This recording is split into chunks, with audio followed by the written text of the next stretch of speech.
Bien, nous allons maintenant créer la tête du panda. Toujours dans notre logique de succession des plans. Vous créez donc un nouveau calque au-dessus du fond que vous nommez tête et dont vous modifiez la couleur de sélection. Le noir va être un petit peu problématique niveau visibilité, donc on choisit une couleur plus claire comme du rouge. Toute la tête va être pratiquement faite uniquement avec la plume, étant donné qu'on n'a pas vraiment de forme géométrique. Donc on va d'abord tracer une forme globale qui prendra l'oreille gauche en compte, sans compter l'oreille droite qui allait derrière. Ça nous permettra de créer un décalage plus visible pour suggérer la profondeur. On trace donc la tête en prenant l'extérieur de notre crayon avec la plume.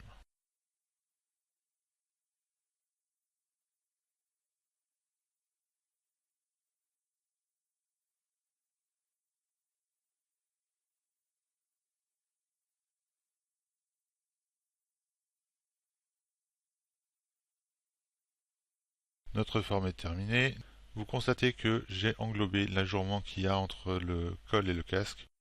Ce sera du pelage qui sera de la même couleur que la main, en noir. On traitera cette partie ultérieurement. Vous verrouillez votre forme globale après y avoir appliqué le style graphique habituel. On va maintenant s'atteler à détourer tous les détails noirs du pelage, à savoir l'oreille, les yeux. Pour cela, toujours à la plume, on va créer une forme et l'intersecter avec la forme globale, toujours en suivant nos traits de crayon.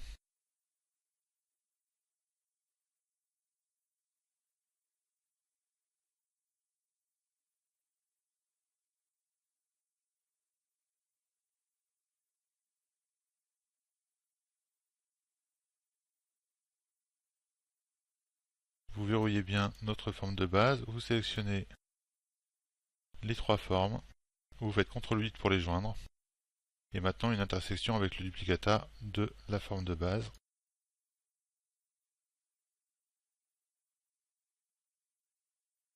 Vous leur réappliquez notre style graphique après les avoir à nouveau groupés avec CTRL-8, et le fond va être monté à 80% pour rattraper la couleur du pelage.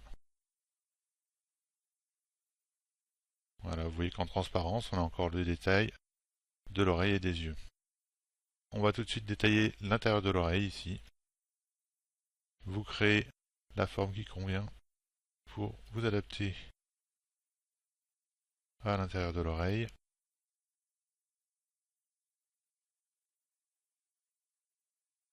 Vous faites le tour et vous refermez en dehors de la partie du pelage qui est noire.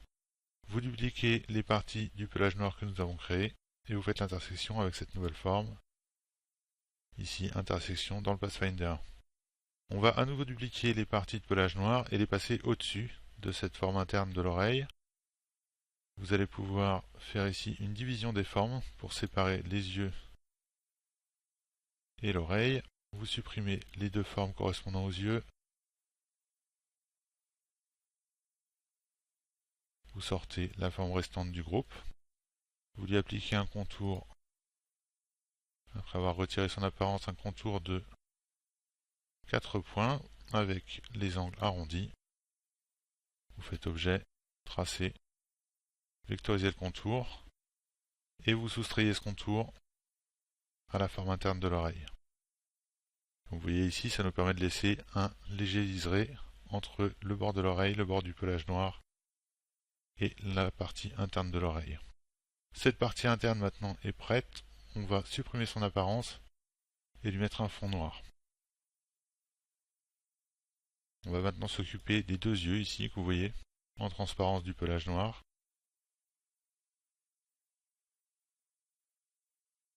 Pour ça, toujours à la plume, on va tracer les deux formes.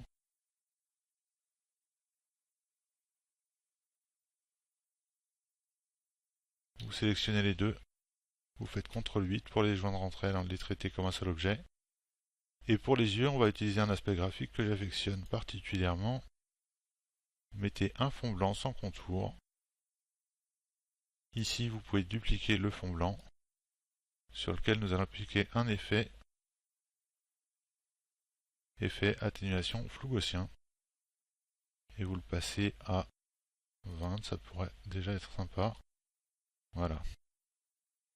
On peut, pour contenir ces deux formes et les rendre un petit peu moins vaporeuses, mettre un contour. Nous allons le placer entre les deux fonds et vous appliquez un contour de 1 point, extrémité et angle arrondi, et vous passez le trait à l'intérieur. Vous verrouillez et on va maintenant détailler le nez et la bouche. Toujours à la plume, nous allons dessiner la forme du nez, la truffe.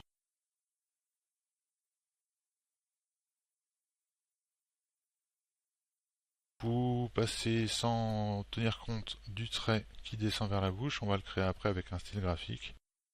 Cette truffe, vous allez pouvoir lui octroyer un fond sans contour de 90% de noir.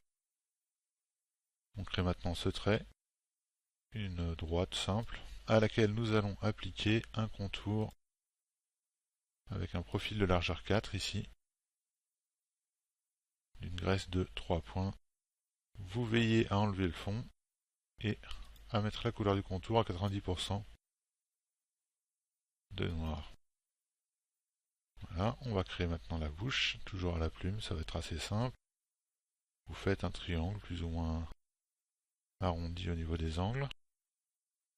Et style graphique classique utilisé depuis le début de l'illustration.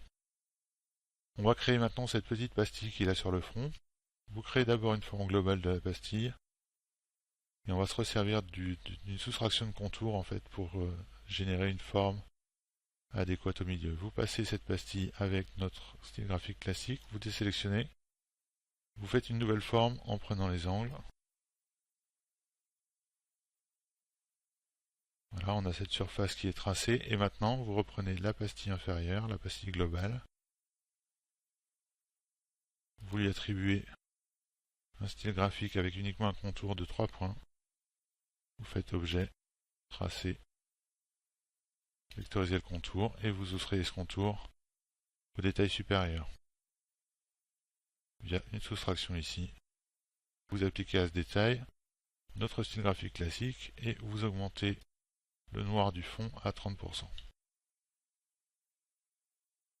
La tête du panda est pratiquement terminée. Il nous reste juste l'oreille et quelques détails. Comme vous voyez ici, on a des épaisseurs de contour un petit peu marquées qui facilitent la représentation graphique du pelage. On va les marquer toujours avec notre style graphique numéro 3.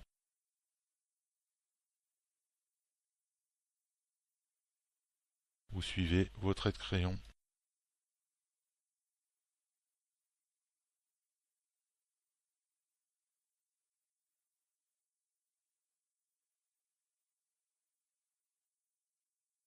Vous pensez également ici à placer un cache en fait, en quelque sorte, un patch pour appliquer la bonne couleur sur le pelage qui doit être noir à cet endroit. Vous créez donc une forme simple, étant donné que le vecteur sera caché par le col et le casque. On va simplement s'occuper de mettre un fond à 80%.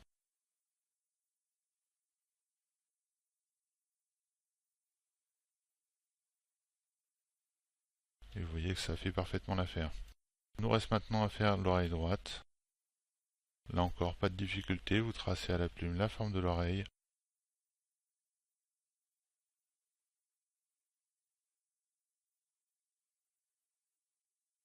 Vous passez cette forme tout à fait en dessous de notre calque. Et vous lui attribuez le style graphique du pelage foncé, à savoir un trait intérieur de 0,5 points avec extrémité et angle arrondi et un fond à 80% de noir. Vous pouvez verrouiller cette forme. Cette séquence étant assez courte, on va tout de suite créer le crâne qu'il y a ici sur son col. Donc pour ça, rien de plus simple, on prend l'outil ellipse et on va tracer cette partie du crâne, à savoir le globe crânien. Vous le tracez, à peu de choses près, ça devrait coller à une sphère parfaite. Vous pouvez toutefois déformer un petit peu ça. Vous prenez la plume et on va compléter la forme manuellement. On referme, on additionne nos deux formes créées via le Pathfinder ici, addition. Une fois cette forme obtenue, nous allons la passer dans notre style graphique habituel, la verrouiller et créer ici les deux orbites à l'aide d'ellipses. On va créer, en faisant à peu près la même forme, les ellipses à l'extérieur du crâne. Vous voyez qu'ici on est à peu près sur une forme qui convient. Vous la dupliquez. Et toujours en maintenant CTRL SHIFT ou commande SHIFT et en jouant avec Option ou Alt pour vous référer au point central, vous allez transformer cette deuxième ellipse pour dessiner le fond de l'œil.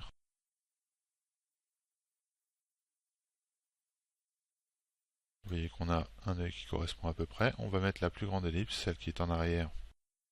On va lui octroyer un fond avec 70% de gris. Sans oublier de mettre les contours à l'intérieur. Vous faites CTRL G, ça vous permettra de ne pas les dissocier. Vous l'adaptez, vous l'inclinez comme elle doit l'être, vous l'adaptez sur l'œil, dessinez sur le croquis. Vous pouvez maintenant la dupliquer et avec CTRL Alt Shift ou commande Option Shift pour les Mac, vous réduisez sa taille pour l'adapter à l'œil de droite et vous modifiez l'inclinaison. Vous pouvez aussi déformer sans tenir compte de la proportion en omettant de maintenir Shift. Voilà, on va encore dessiner le petit détail qui se trouve ici. Pour ça, toujours avec notre style graphique qui nous sert pour les détails.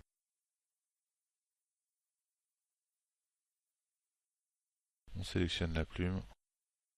On va créer en fait le contour de notre trait de crayon toujours.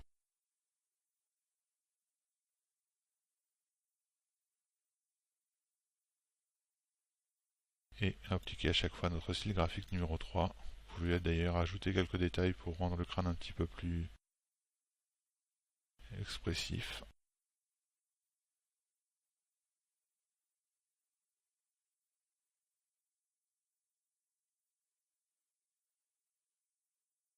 Voilà, vous voyez que le crâne maintenant est terminé. Il reste juste à le passer en dessous de la tête du panda, comme vous voyez ici. On n'est pas correctement positionné niveau hiérarchie des calques. Vous sélectionnez donc tous vos éléments composant le crâne, vous faites CTRL G, vous descendez le groupe tout en bas, en dessous des formes qui constituent la tête du panda. Nous en avons fini avec cette séquence, la tête du panda. Je ne vais pas revenir ni sur le casque droit ni sur le col droit, étant donné que les méthodes de travail pour les réaliser seront strictement les mêmes que pour le col gauche et le casque rein. Nous allons tout de suite passer à la séquence suivante, au zip, ici.